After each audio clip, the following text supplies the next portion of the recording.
In the search for Eric Miller's killer, medical detectives hope to find some clues in tissues saved from his autopsy.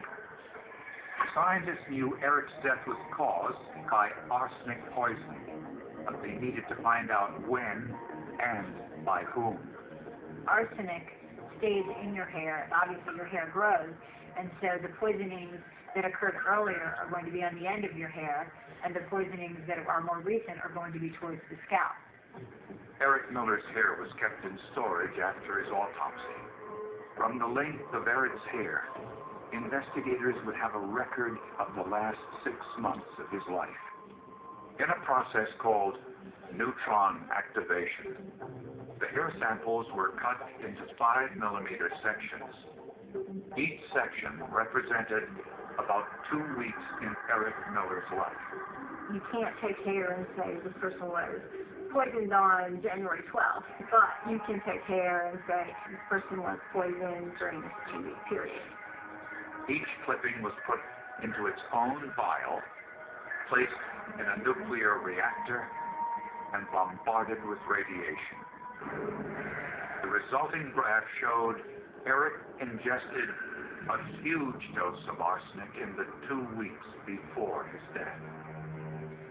In that 2-week period, Eric complained of severe symptoms on 3 separate occasions. Once was at the bowling alley when Eric was with Darrell Willard. It's my opinion, very strong opinion, that Darrell Willard had actually given Eric a lethal dose of arsenic in that cup of beer that he served to him. Interestingly, witnesses said Darrell knocked over Eric's beer before he could finish it. I think that beer got spilled because Darrell Willard did not want Eric Miller to die. I think Darrell Willard was a good man, and I think that he got caught up in Ann Miller's web, if you will, and he realized what was happening and did not want to go through with that. Ann told investigators she was at home with her daughter on the night Eric went bowling. But a check of Ann's cell phone record showed something very different. At about 7:20, Ann Miller's cell phone was used in close proximity to the bowling alley based on where the tower was hit. In fact, cell phone records showed Ann actually made a call to her home to check her voicemail. The call bounced off a cell phone tower near the bowling alley. So it put a little bit of a hole in Ann Miller being at home. A couple of days later, Eric had dinner with his wife alone at home. And again, he got sick. Ann prepares a meal and serves it there.